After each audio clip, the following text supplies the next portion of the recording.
Hello everyone, কেমন আছেন সবাই? সবাই ভালো আছেন তো? আশা করব সবাই খুব ভালো আছেন। আমরাও কিন্তু বেশ আছি। আমার চ্যানেলে নতুন একটা ব্লগে আপনাদের সবাইকে স্বাগত জানিয়ে আজকের ভিডিওটি শুরু করছি। আজ শনিবার, সকাল এখন ওই 10টা সাড়ে 10টার মতো বাজে। বেশ কয়েকদিন আগে বাংলাদেশি সুপার মার্কেট থেকে পাবদা মাছ কিনে এনেছিলাম। কিন্তু এই পাবদার প্রতি আমার যে খুব বেশি আকর্ষণ তা তো নয়, তাই ফ্রিজেই পড়েছিল।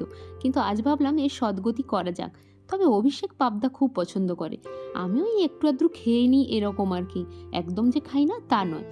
এই পাবদা মাছ কিনি না তার আরেকটাও কারণ আছে, এটা গোটা পাওয়া যায়, কোনো কেটে বা এর ফুল টুল বের করে দিয়ে পরিষ্কার করা থাকে তা নয়। সেই জন্য একে বাড়িতে আনতে আমার একদমই ইচ্ছে করে না।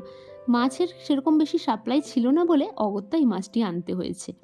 যাই হোক, অভিষেকের উপরেই তাই দায়িত্ব পড়েছে মাছটাকে কেটে বেছে পরিষ্কার করে দেওয়ার। ও করে দিলে তারপর আমি সব কাজ করতে রাজি। আমি অ্যাকচুয়ালি পারিও না করতে, আর এগুলো না কাঁটাটা বেশ শক্ত হয় কাটতে। যাই হোক, ও করে দিয়েছে, আমি এগুলো এবার ধুয়ে টুয়ে পরিষ্কার করে নিই। তবে এই পাবদা মাছের সাইজটা কিন্তু বেশ বড়। আমাদের ওখানে যে পাবদাগুলো পাওয়া যায় একটু ছোট সাইজের হয়। হ্যাঁ, তবে মাঝে মাঝে যে এরকম বড় সাইজ পাওয়া যায় না তা নয়, কিন্তু এখানে দেখলাম বেশ বড় বড় সাইজ। এক একটা পাবদা হলেই এক একজনের খাওয়া হয়ে যাবে এরকম। পাবদার না আমার যে খুব বেশি রেসিপি জানা আছে বা খুব যে আমি এক্সপ্লোর করতে ভালোবাসি পাবদা মাছ নিয়ে তা নয়। বাড়িতে ওই মা বানায় সর্ষে পোস্ত দিয়ে একটা পাবদা মাছের ঝাল, ভাবছি ওটাই বানাবো। তবে মা মাঝে মাঝে বলে, একবার নাকি বানিয়েছিল বাড়িতে, তখন আমি ছিলাম না। ওই পাবদা মাছ দিয়ে বেসনে দিয়ে একসঙ্গে একটা ফ্রাই করেছিল, সেটা নাকি খেতে দুর্দান্ত হয়েছিল। তো বারবার বলছিল যে এটা একদিন করবে, কিন্তু আমার আর খাওয়া হয়নি। আজ আমি পাবদা মাছের ওই ঝালটাই বানাবো। আর এই মাছ ভাজতে গিয়ে দেখুন কেমন কাণ্ড, চারিদিকে ছিটাচ্ছে, গোটা হাতে পায়ে গরম তেল পড়ছে। যাই হোক, এতে আর কিছুই নয়, এই প্রসেস সবাই হয়তো এভাবেই করে। কালো জিরে ফোড়ন দিয়ে একটু গুঁড়ো লঙ্কা আর হলুদ দিয়ে একটু কাঁচা লঙ্কা দিয়ে দিলাম। এই কাঁচা লঙ্কার গন্ধটা কিন্তু এই পাবদা মাছের ঝালে কিন্তু বেশ ভালো লাগে। বাড়িতে তো সর্ষে পোস্তটা বাটা দেওয়া হয়, আমি গুঁড়ো দিচ্ছি। অতটা ভালো টেস্ট হবে না হয়তো, দেখা যাক কেমন হয়। মোটামুটি আমার রান্না কিন্তু রেডি। এটা কিন্তু রান্না করতে খুব কম সময় লাগে। আর বানাচ্ছি সমস্ত সবজি দিয়ে একটা ঘন্ট টাইপের। কুমড়ো আছে, গাজর দিয়ে দিয়েছি, অল্প একটু বাঁধাকপিও ফ্রিজে ছিল, আর আলু। এই দিয়ে একটু প্রেসার কুকারে একটা সিটি মতন দিয়ে দেবো। কারণ এখানে বাঁধাকপি তো আগেই বলেছি আমি ব্লগে যে ভীষণ শক্ত হয়। সেই জন্য একটু সেদ্ধ করে নিলে রান্নাটা ভালো হয় না। যাই হোক, রান্না আমার কমপ্লিট, অভিষেককে দিই। আজকে আমার পাবদা মাছটা একবার টেস্ট আজকে করব। কোনটা টেস্ট করব পাবদাটাই আগে টেস্ট করব। দেখা যাক।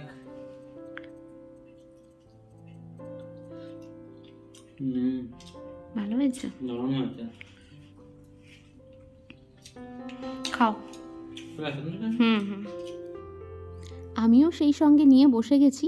পাবদা মাছের সাইজগুলো দেখেছেন, প্রায় হাফ প্লেট করে একটা একটা বড় সাইজের পাবদা। আমার যে খুব একটা খারাপ লাগলো তা কিন্তু নয়, বেশ ভালোই। পাবদাটারটাও দেখলাম খুব ফ্রেশ। যাই হোক, আমরা একটু রেস্ট নিয়ে বিকেলে বেরিয়েছি একটু বাজারের উদ্দেশ্যে। ইন্ডিয়ান মার্কেট আর যাব একটু। আর সেই সঙ্গে বাংলাদেশি সুপার মার্কেট থেকেও মেসেজ এসেছে যে রুই মাছ এসছে। প্রায় 1-1.5 মাসের মতো হলো আমরা রুই মাছ খাইনি। তো রুই মাছটা থাকলে সুবিধে হয় রান্না করতে। সেই জন্য এখানে এসে আগে 2-3 প্যাকেটের মতো রুই মাছটা আগে তুলে নিচ্ছি। সেই সঙ্গে আরও টুকটাক যা যা এখান থেকে বাজার করা যায়, সবজি টবজিও আছে এখানে। কিছু সবজি টবজি নিয়ে বাড়ি ফিরলাম। এই যে নিয়ে এসেছি শিমের প্যাকেট। এটাই যদিও জার্মান সুপার মার্কেট থেকে নাও। ইন্ডিয়ান বাংলাদেশি সুপার মার্কেট থেকে এই শুধুমাত্র লঙ্কাটা নিয়েছি। আর দেখলাম এরকম ফ্রেশ বিনস এসছে। এখানে যে বিনসগুলো পাওয়া যায় সেগুলো প্যাকেট করে আসে। তার মধ্যে ম্যাক্সিমামই দেখি ভেতরে পচা থাকে, কোথায় কখনো কখনো দেখি শুকনো কালো এরকম দাগ থাকে, কিন্তু এগুলো দেখলাম বেশ ফ্রেশ, তাই এটা নিলাম। আর নর্মাল জার্মান সুপার মার্কেট থেকে একটু টমেটো, লেবু আর একটা নিয়ে এলাম বেগুন। সেই সঙ্গে নিয়ে এসেছি দেখুন এত বড় একটা ফুলকপি। এই ফুলকপিটার এত বড় সাইজ ক্যামেরায় বোঝা যাচ্ছে না। প্রায় একসঙ্গে 8-10 জন তো অনায়াসেই খেয়ে নেবে, এত বড় সাইজ। ওই যে ঝুড়িটা আমার পেছনে সবুজ রঙের, ওর থেকেও বড় সাইজের ফুলকপি এটা। আর সেই সঙ্গে দেখুন বাংলাদেশি সুপার মার্কেট থেকে এই জিনিসটিও নিয়ে এসেছি। এটা হচ্ছে তেঁতুল আর আপনার খেজুরের একটা চাটনি টাইপের। আর সেই সঙ্গে একটু কাঁচা লঙ্কা তো নিয়ে এসেছি। আর বাড়ি থেকে আগে থেকেই ভিজিয়ে দিয়ে গেছিলাম ছোলা। কি বানাবো বলুন তো? বুঝতে পেরে গেছেন নিশ্চয়ই। অনেক দিন ধরে চেষ্টা করছি যে ফুচকা খাবো ফুচকা খাবো, কিন্তু ফুচকা বাড়িতে কিনে আনা থাকলেও বানানো আর হচ্ছিল না। বারবার ওই শনি রবিবার হলে চিকেন মাটন এইসব খাওয়া হয়ে যায়। আর ইচ্ছে হয় না এইসব বানিয়ে খেতে। তো আজকে ভেবে রেখেছি একদম আজকে ফুচকা বানিয়েই খাবো। আলুটাও আমি ভাতের সঙ্গেই সেদ্ধ করে রেখে গেছিলাম। ভালো করে এবার একটু মেখে নিই দাঁড়ান। অনেক দিন পর ফুচকা খাচ্ছি তো আলু মাখা এখন ভিডিও এডিট যখন করছি দেখেই জিভে জল চলে এসছে। এই যে আমার ফুচকার সমস্ত কিছু রেডি। চলুন এবার ফুচকার মধ্যে ঢুকে পড়া যাক। একটু ক্যামেরাটা সেট করে নিই দাঁড়ান। এগুলো একটু শক্ত হয়। হ্যাঁ একটু শক্ত। কতদিন পরে ফুচকা খাচ্ছি, প্রায় 9-10 মাস।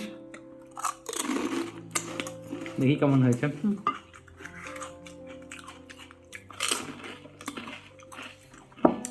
সেই হয়েছে, আরও টক দেওয়া, টক হয়েছে প্রচুর। নুন দিয়ে দাও। না নুন না, নুন দিয়ে টকটা প্রশমিত হয়ে যাবে। জলটা গভীর কিছুতে নিলে ভালো হতো। চামচ নিয়ে আসো।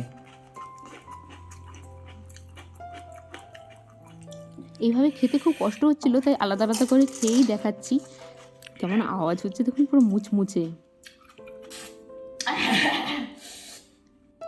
আর এই দেখুন আমার টকে কি অবস্থার। অভিষেকও এখানে খেতে বসে গেছে। চলুন আমরা ফুচকা খাই আর আজকের ভিডিওটা শেষ করছি। বাই।